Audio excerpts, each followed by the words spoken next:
O perigo do líder espiritual é tornar-se escravo do trabalho excessivo e contínuo. Moisés caiu neste erro, como já mencionamos em Êxodo 18, versículos 13 a 20. Ele trabalhava constantemente do nascer do sol até a noite, dando 100% de si, acabou tornando-se realmente um escravo do próprio trabalho que Deus tinha pedido, até que o Senhor o ajudou a compartilhar o peso desta responsabilidade. No Novo Testamento podemos ver um exemplo muito interessante deste mesmo tipo de atitude, eu creio, na vida de uma discípula chamada Marta. Lucas 10, 38 a 42, todos nós lembramos desta passagem, diz: caminhando Jesus e os seus discípulos chegaram a um povoado onde certa mulher chamada Marta o recebeu em sua casa. Maria, sua irmã, ficou sentada aos pés do Senhor, ouvindo a sua palavra. Marta, porém, estava ocupada com muito serviço. E aproximando-se dele, perguntou: Senhor, não te importas que minha irmã tenha me deixado sozinha com o serviço? Dize-lhe que me ajude. Respondeu o Senhor: Marta, Marta, você está preocupada e inquieta com muitas coisas. Todavia, apenas uma é necessária. Maria escolheu a boa parte, e esta não lhe será tirada. Então, Marta realmente participou também deste mesmo espírito que estamos falando. O próprio Jesus estava lá na casa dela, mas ela não pôde parar para escutar as palavras do Senhor. Maria, sim. Maria ficou sentada aos pés de Jesus, ouvindo as suas palavras. Mas Marta não, ela tinha que se movimentar, se envolver, fazer as coisas. E Jesus disse para ela: Marta, somente uma coisa é necessária. Quando Cristo está presente, quando Deus está nos falando, as outras coisas ficam para lá, não é? Esquecemos as outras coisas, nos dedicamos a escutar aquilo que Deus está revelando e falando para nós. A minha mãe era uma pessoa assim. Ela não podia ficar quieta, ela não podia parar. Ela tinha que estar ativa, fazendo algo o tempo todo. E todos nós temos conhecido pessoas com esta tendência. Talvez nós mesmos, talvez você mesmo tenha esse tipo de tendência de praticamente se escravizar a um trabalho contínuo. Pensamos que não podemos parar. Por quê? Por que sofremos com isso? Bem, quem sabe, talvez é um caso até do DNA de algumas pessoas, talvez a própria cultura em que a pessoa vive enfatiza isto, os valores da família, da nossa família às vezes, o nosso próprio ego, o sentido de culpa. Então, são muitos fatores que levam uma pessoa a ter uma vida de trabalho excessivo, contínuo, que não para, que pensa que não pode nem sentar 5 minutos numa cadeira. Mas a causa principal para nós, eu acho, como cristãos, e isso afeta em especial nós que fazemos parte da liderança espiritual do povo de Deus, é a tendência de confundir atividade, o fazer, com espiritualidade, o ser. Há muitas pessoas que são super ativas, mas que ainda precisam, que não são tão espirituais. Às vezes podemos deixar a um lado a nossa vida espiritual, pensando que a quantidade do nosso serviço, trabalho, é o que mostra a nossa espiritualidade. Como Moisés, todos eventualmente chegamos aos nossos limites. Ficar exausto é perigoso, é destrutivo, pode ser até fatal. Devemos lembrar o que mencionamos no começo deste estudo. Moisés nunca deixou de criar espaço para Deus na sua vida. Não temos o luxo de deixar de criar espaço para nosso Deus nos falar, nos comunicar, nos fortalecer, nos transformar em nossas vidas pessoais. Atividade ininterrupta pode baixar ou até apagar a voz de Deus, às vezes. No caso de Marta, que acabamos de citar, Jesus estava na sua casa, na sua sala, mas onde estava ela? Na cozinha ou em outra parte da casa, fazendo os seus afazeres. Então ela não tinha tempo para parar, para escutar a voz de Deus, porque estava com tanta coisa para fazer. Uma grande lição para nós. Deus está nos tentando guiar, mas não conseguimos ouvi-lo, porque estamos tão ocupados em nosso serviço a Deus. Mesmo o envolvimento em boas obras, de forma exagerada, pode nos roubar de bênçãos especiais. Lembre-se do exemplo de Marta mais uma vez. Jesus disse somente uma coisa é necessária. Ela estava se roubando de algo muito especial, porque estava ocupado em fazer muita coisa. Uma lição super importante para nós. E para quem lidera o povo de Deus, para ensinar o povo de Deus, olha, queremos todos estar envolvidos na obra do Senhor, sem dúvida. Não queremos jamais ficar de braços cruzados.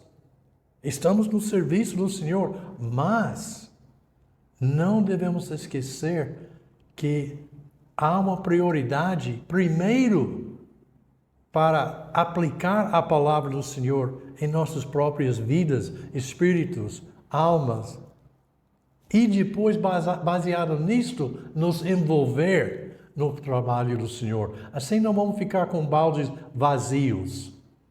Temos que criar este espaço para Deus em nossas vidas diárias, dia a dia, e isto nos dará as forças para poder nos envolver na obra do Senhor de uma maneira eficaz.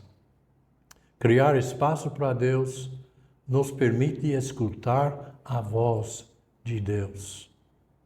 Há muitas bênçãos que podemos ver na palavra de Deus para aqueles que sempre têm Deus presente nas suas vidas. Por exemplo, criar espaço para Deus nos permite discernir entre opções que se apresentam em nossas vidas. Opções, às vezes, boas, às vezes excelentes, às vezes não tão boas, às vezes perigosas, às vezes até, quem sabe, pecaminosas.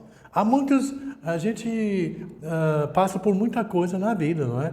E se nos apresenta muitas opções. Quem tem Deus presente na sua vida dia a dia terá como discernir entre as boas e as más opções. Nos permite ser mais criativos. Se Deus está presente e fortalecendo o nosso espírito, sem dúvida, não estamos sozinhos pensando e planejando. Temos um companheiro, que é o nosso próprio Senhor, nos ajudando a ser mais criativos em nosso trabalho. Nos permite recarregar as nossas baterias espirituais, tendo espaço para Deus em nossas vidas dia a dia. Nos ajuda a evitar depressão e esgotamento espiritual. Super importante. Nos ajuda a vencer a raiva e a amargura e a falta de perdão em nossas vidas. Nos permite ver Jesus de uma forma mais clara e poderosa em nossas vidas. Todos queremos viver vidas sintonizadas com Deus, O líder espiritual de todos os irmãos e irmãs deve ser uma pessoa sintonizada com Deus. E quando eu digo sintonizada ou sintonizado, quero dizer simplesmente que os meus pensamentos refletem, estão de acordo com os pensamentos de Deus, como revelados nas Escrituras, lógico. Ali, nas Escrituras, que encontramos os pensamentos de Deus. Ele se revela a nós nas Escrituras. Devemos estar muito atentos à nossa própria saúde e vitalidade espiritual. Perceber quando estamos chegando aos nossos limites, como já falamos antes. Perceber quando estamos tentando cumprir o nosso ministério com a força própria, deixando de confiar e depender de nosso Deus. As nossas palavras e ações devem refletir a realidade interior do nosso espírito. Quero repetir essas palavras, irmãos, são muito importantes. As nossas palavras aos irmãos e as nossas ações devem refletir a realidade interior do nosso espírito.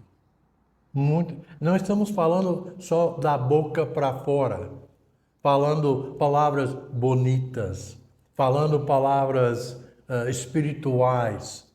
Não, simplesmente estamos falando o que está aqui dentro de nós mesmos, dentro dos nossos corações e das nossas almas, e compartilhando essas coisas com os nossos irmãos em Cristo Jesus. Quem está sintonizado com Deus sabe discernir os verdadeiros motivos de suas ações e atividades. Reconhece se seu coração está rendido a Deus ou se alimenta um ego que ainda busca elogios, busca manipular, busca controlar, busca impressionar. Então é muito importante que, como líderes espirituais, que tenhamos as nossas vidas sintonizadas com o nosso Deus. Outro aspecto, o líder espiritual intercede ao Senhor em favor do povo de Deus constantemente. Moisés é um exemplo perfeito disto, não é?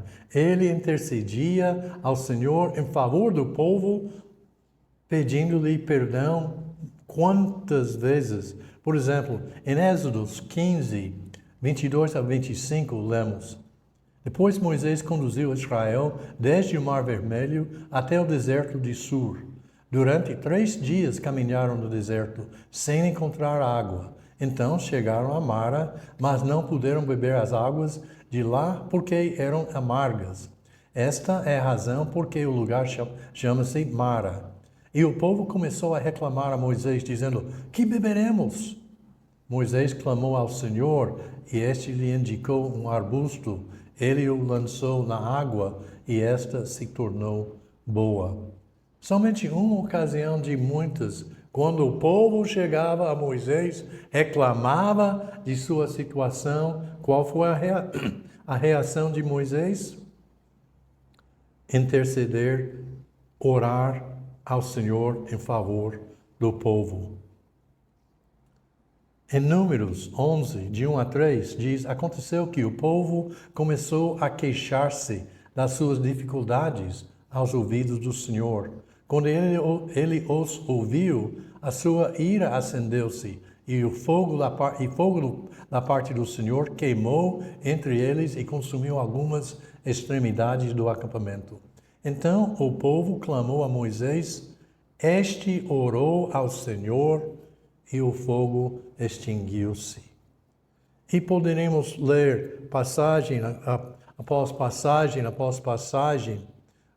mostrando ocasiões quando quando Moisés orava ao Senhor. Em Números 21, 4 a 7, partiram eles do Monte Hor pelo caminho do Mar Vermelho para contornarem a terra de Edom.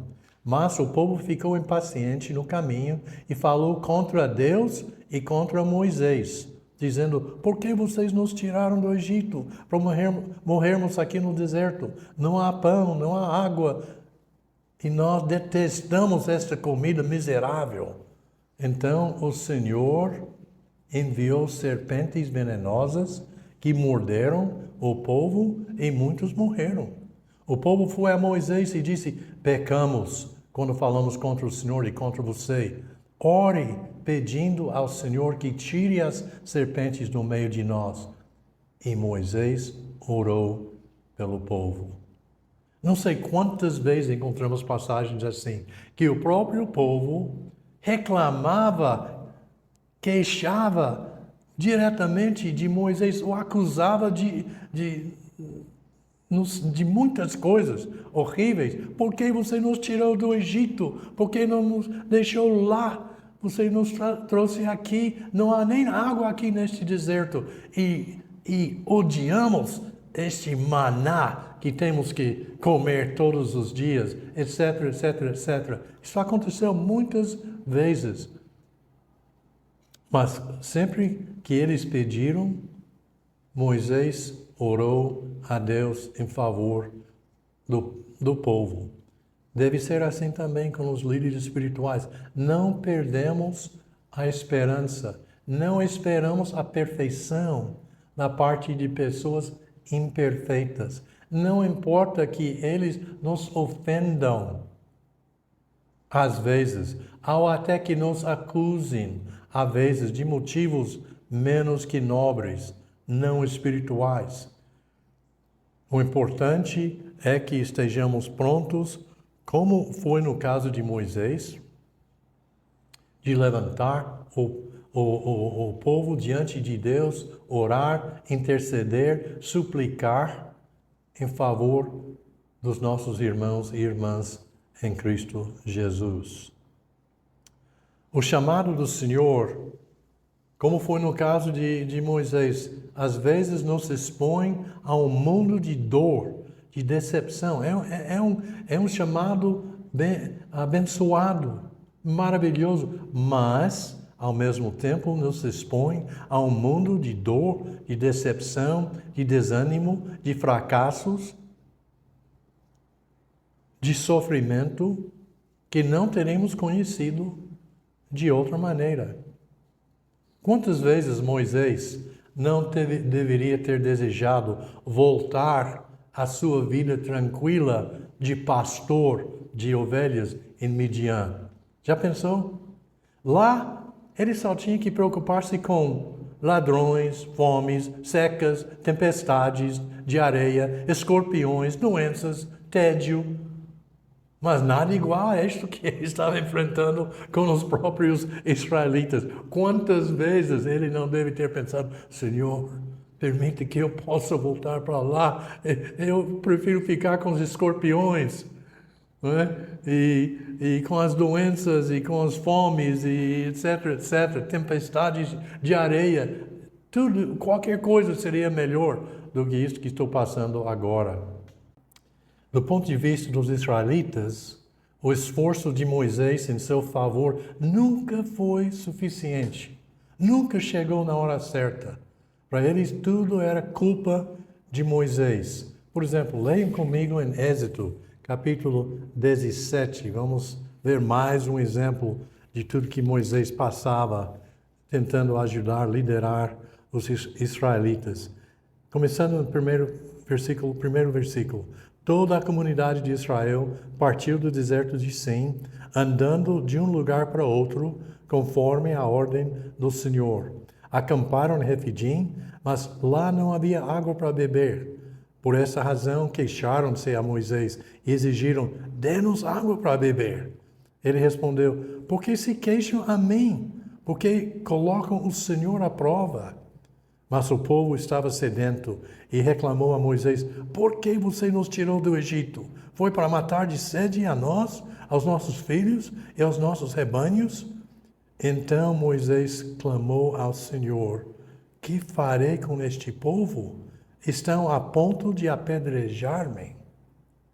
Então, o ponto, podemos ver claramente que muitas vezes o líder espiritual vai receber oposição, vai receber ataques, até dos próprios irmãos, como foi no caso de Moisés. Ele não podia fazer o suficiente. Quando ele fazia algo, chegava tarde demais, etc, etc. Para eles, tudo era culpa de Moisés. Mas como alguém afirmou certa vez, um grande líder espiritual do povo de Deus, não há glória sem cicatrizes. E essa pessoa continuou explicando, todo grande esforço exige sacrifício. No dia final, o Senhor nos pedirá, mostra-me as suas mãos. Todos nós que seguimos fiéis, servindo a Cristo, teremos também cicatrizes, não idênticas com as cicatrizes do nosso Senhor Jesus, mas cicatrizes emocionais, cicatrizes espirituais. Mostra-me as suas mãos. Eu achei uma coisa muito, muito interessante, muito bonita. Como Moisés, os líderes do exército de Cristo Jesus também devem estar prontos a receber críticas, oposição, rebelião, humilhação, às vezes. Faz parte do jogo, faz parte da natureza da coisa. Todo grande esforço exige sacrifício. Dor e oposição devem levar à intercessão e perdão. Aprendemos do exemplo de Moisés. Senão, nos levará ao desânimo, à decepção, à amargura, ao abandono e ao fracasso. Toda oposição e dor que passamos, sofrimento que passamos, deve nos levar à intercessão e ao perdão, como o exemplo de Moisés nos ensina. Agora, nos momentos de sofrimento, por causa dos irmãos, como é que devemos orar? Vamos examinar algumas coisas que respondem a esta pergunta. Como devemos orar? Como Moisés, devemos pedir o perdão de Deus para o pecado do povo. Primeira coisa. Como Moisés, devemos confessar a nossa incapacidade de conduzir o povo de Deus. Sabemos que não somos capazes. Confessamos isto abertamente. Como Moisés, devemos pedir que os irmãos mantenham nossas mãos erguidas nas batalhas espirituais contra as forças do mal. Leiam comigo em Êxodo, capítulo 17, versículos 8 a 14, este momento na vida deste grande líder de Israel. Êxodo 17, 8 a 14. Sucedeu que os amalequitas vieram atacar os israelitas em Refidim. Então Moisés disse a Josué, escolha alguns dos nossos homens e lute contra os amalequitas. Amanhã tomarei posição no alto da colina, com a vara de Deus em minhas mãos. Josué foi então lutar contra os amalequitas, conforme Moisés tinha ordenado. Moisés, Arão e Hur, porém, subiram ao alto da colina. Enquanto Moisés mantinha as mãos erguidas, os israelitas venciam. Quando, porém, as abaixava, os amalequitas venciam. Quando as mãos de Moisés já estavam cansadas, eles pegaram uma pedra e a colocaram debaixo dele, para que nela se assentasse. Arão e Hur mantiveram erguidas as mãos de Moisés, um de cada lado, de modo que as mãos permaneceram firmes até o pôr do sol. E Josué derrotou o exército amalequita ao fio da espada. Que exemplo, que lição para nós. Todos nós que estamos nos esforçando para servir os nossos irmãos, precisamos que eles que eles mantenham erguidas as nossas mãos, para todos juntos ganharmos a batalha contra as forças do mal. Devemos também pedir entendimento para entender o que está acontecendo. Devemos pedir que o povo possa entender o que está acontecendo. Devemos pedir a graça para poder aceitar o que está acontecendo, sem deixar que a amargura ou a raiva cresçam em nossos corações. Em 2 Coríntios 12, Paulo fala que ele orou ao Senhor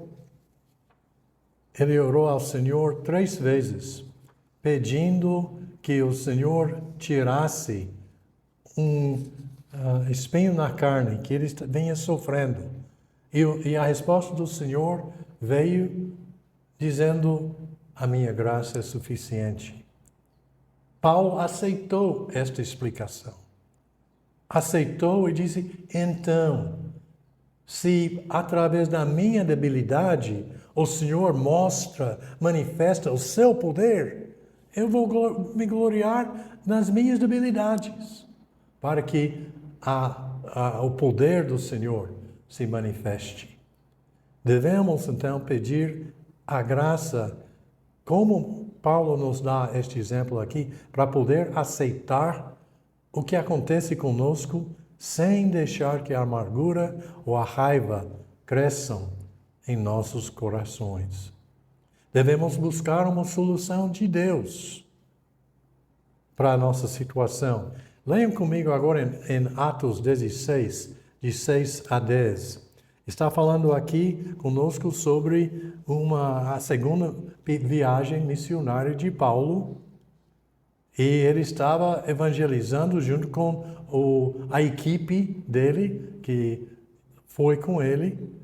E diz: Paulo e seus companheiros viajaram pela região da Frígia e da Galácia, tendo sido impedidos pelo Espírito Santo de pregar a palavra na província da Ásia. Quando chegaram na fronteira da Mísia, tentaram entrar na Bitínia, mas o Espírito de Jesus os impediu. Então, contornaram a Mísia e desceram a Troade. E durante a noite, Paulo teve uma visão, na qual um homem da Macedônia estava em pé e lhe suplicava: passe a Macedônia e ajude-nos. Depois que Paulo teve essa visão, preparamos-nos imediatamente para partir para Macedônia, concluindo que Deus nos tinha chamado para lhes pregar o Evangelho. Podemos ver aqui que Deus mandou uma solução para aquela situação que Paulo e seus companheiros estavam passando. Em 3 lugares diferentes, eles tentaram entrar para evangelizar. E o Espírito Santo impediu que eles entrassem. Mas depois veio a solução. O Senhor abriu a porta para ir à Macedônia. E eles foram lá, evangelizaram, estabeleceram congregações. E a coisa muito interessante, a gente voltando a ler em Atos 18, podemos ver que justamente nestas regiões, começando de Éfeso, que a palavra de Deus estava sendo pregada. Uma outra coisa muito importante que aprendemos examinando a vida de Moisés e seu estilo de liderança espiritual é que Moisés se recusou a assumir a responsabilidade de tudo que acontecia em Israel. Leiam comigo em Êxodo, capítulo 16, para poder mostrar o que estou dizendo. Em Êxodo 16, começando no versículo 1, diz que a comunidade de Israel partiu de Elim, chegou ao deserto de Sim, e depois no deserto, versículo 2, toda a comunidade de Israel começou a reclamar a Moisés e Arão. Disseram-lhe os israelitas: quem dera a mão do Senhor nos tivesse matado no Egito. Lá nós sentávamos ao redor das panelas de carne, comíamos pão à vontade, mas vocês nos trouxeram a este deserto para fazer morrer de fome toda esta multidão. Disse, porém, o Senhor a Moisés: eu lhes farei chover do céu. O povo sairá e recolherá diariamente a porção necessária para aquele dia. Então Moisés e Arão, versículo 6, disseram a todos os israelitas: ao entardecer, vocês saberão que foi o Senhor quem nos tirou do Egito. E amanhã cedo verão a glória do Senhor, porque o Senhor ouviu a queixa de vocês contra Ele. Quem somos nós para que vocês reclamem a nós? Disse ainda Moisés: o Senhor lhes dará carne para comer ao entardecer e pão à vontade pela manhã, porque Ele ouviu as suas queixas contra Ele. Quem somos nós? Vocês não estão reclamando de nós, mas do Senhor. A verdade é que, mais uma vez, Moisés não aceitou esta crítica dos israelitas. Ele diz: vocês estão nos criticando, quem somos nós? Vocês estão reclamando de Deus. E isto também, esta atitude deve ser a nossa atitude também. Não aceitamos responsabilidade para tudo que acontece entre o povo de Deus. Aos olhos de Moisés, ele sabia que estava sendo fiel ao Senhor e que o que acontecia ao povo foi algo ou que o Senhor fazia diretamente ou no mínimo que ele permitia. A mesma coisa em nosso serviço na igreja. Assumir a responsabilidade de tudo que acontece ao povo de Deus geralmente nasce do orgulho pessoal nosso e pode então levar à depressão. O peso disso literalmente se esmagará qualquer líder. Por isso Deus não pede que assumamos tanta responsabilidade. Não somos Deus. Ele não pediu que assumíssemos todo o peso de tudo que acontece ao povo de Deus. São coisas que nós não podemos controlar necessariamente. Quando examinamos a vida de Moisés, podemos ver que realmente a sua vida foi uma série de vitórias e derrotas. Ele nasceu escravo, mas foi criado em grande luxo. Ele defendeu um israelita, mas teve que fugir por ser rejeitado por seus irmãos de Israel.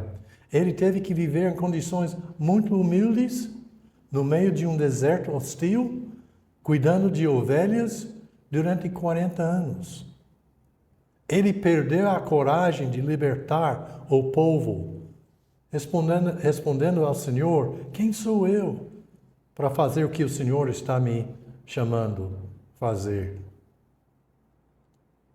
Ele sentiu que estava sobrecarregado com a responsabilidade de liderar o povo. E até disse ao próprio Senhor: essa tarefa lhe é pesada demais. Aliás, esse foi Jetro, seu sogro, que disse a ele: essa tarefa lhe é pesada demais, em Êxodo 18. Mas em contrapartida, ele partiu as águas do Mar Vermelho. Ele chamou água de uma rocha. Ele liderou o povo durante 40 anos num deserto terrível. Ele deu maná do céu e assim, etc, etc, etc. Moisés foi um líder exemplar durante 40 anos. Mas mesmo assim, o povo ficou rebelde contra ele e contra Deus.